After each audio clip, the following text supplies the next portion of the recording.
Are you drunk? She said. So it was the hand that started it all. He felt one hand and then the other work his coat free and let it slump to the floor. He held his pants out into an abyss and let them fall into darkness. His hands had been infected, and soon it would be his arms. He could feel the poison working up his wrists and into his elbows and his shoulders, and then the jump over from shoulder blade to shoulder blade like a spark leaping a gap.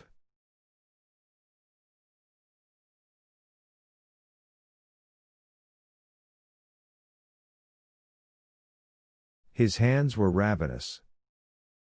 And his eyes were beginning to feel hunger, as if they must look at something, anything, everything.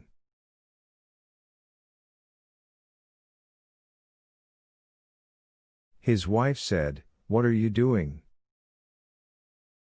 He balanced in space with the book in his sweating cold fingers. A minute later she said, "Well, just don't stand there in the middle of the floor." He made a small sound. "What?" she asked.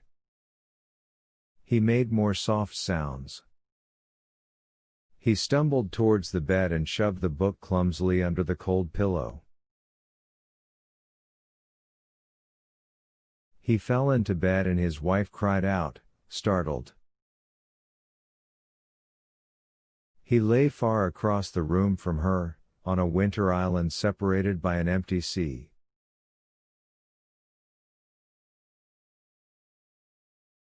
She talked to him for what seemed a long while, and she talked about this and she talked about that, and it was only words, like the words he had heard once in a nursery at a friend's house, a 2-year-old child building word patterns, talking jargon, making pretty sounds in the air.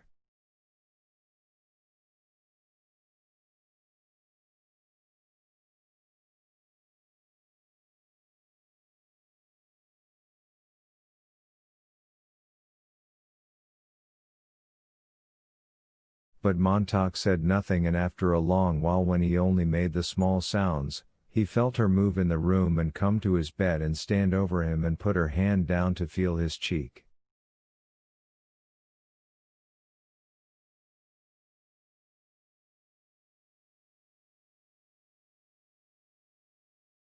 He knew that when she pulled her hand away from his face it was wet. Late in the night he looked over at Mildred. She was awake. There was a tiny dance of melody in the air, her seashell was tamped in her ear again, and she was listening to far people in far places, her eyes wide and staring at the fathoms of blackness above her in the ceiling.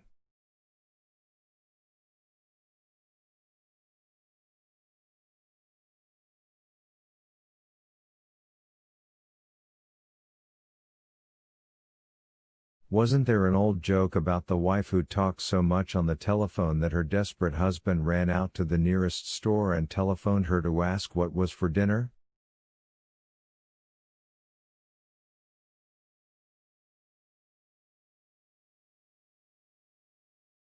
Well, then, why didn't he buy himself an audio seashell broadcasting station and talk to his wife late at night, murmur, whisper, shout, scream, yell?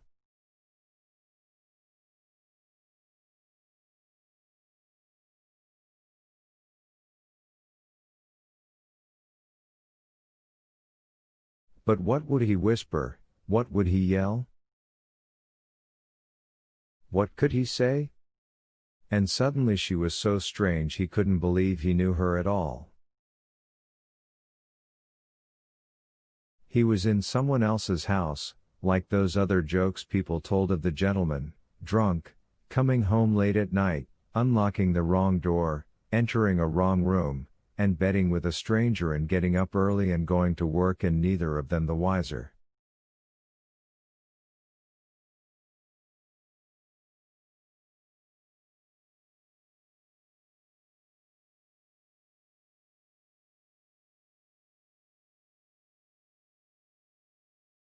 Millie? He whispered. What? I didn't mean to startle you. What I want to know is. Well, when did we meet? And where? When did we meet for what? She asked. I mean originally. He knew she must be frowning in the dark. He clarified it. The first time we ever met, where was it, and when? Why, it was at, she stopped. I don't know, she said. He was cold. Can't you remember? It's been so long. Only 10 years, that's all, only 10. Don't get excited, I'm trying to think. She laughed an odd little laugh that went up and up. Funny, how funny, not to remember where or when you met your husband or wife.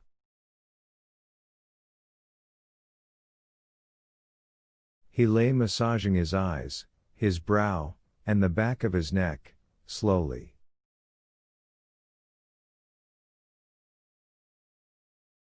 He held both hands over his eyes and applied a steady pressure there as if to crush memory into place.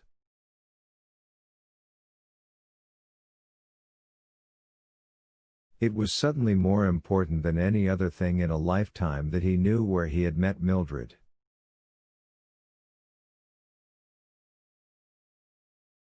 It doesn't matter, she was up in the bathroom now, and he heard the water running, and the swallowing sound she made.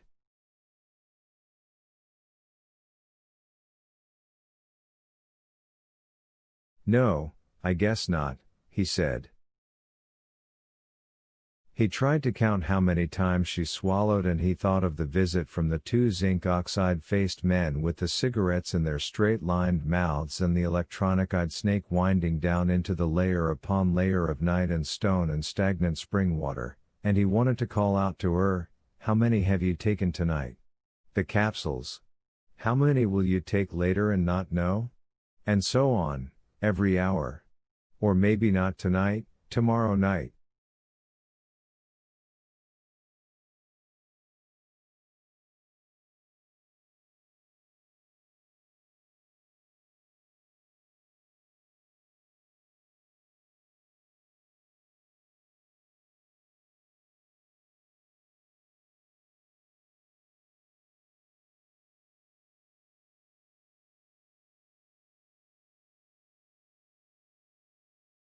And me not sleeping, tonight or tomorrow night or any night for a long while, now that this has started.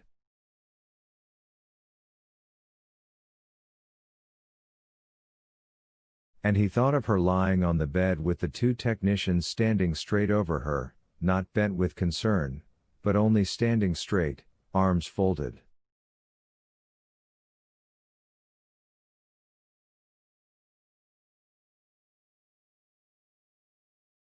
And he remembered thinking then that if she died, he was certain he wouldn't cry.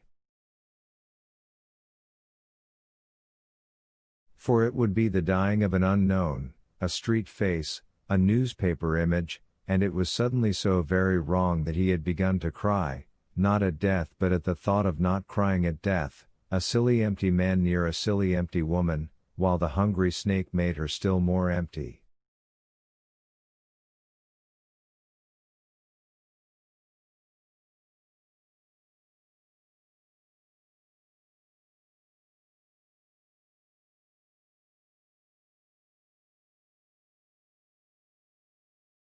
How do you get so empty? He wondered. Who takes it out of you?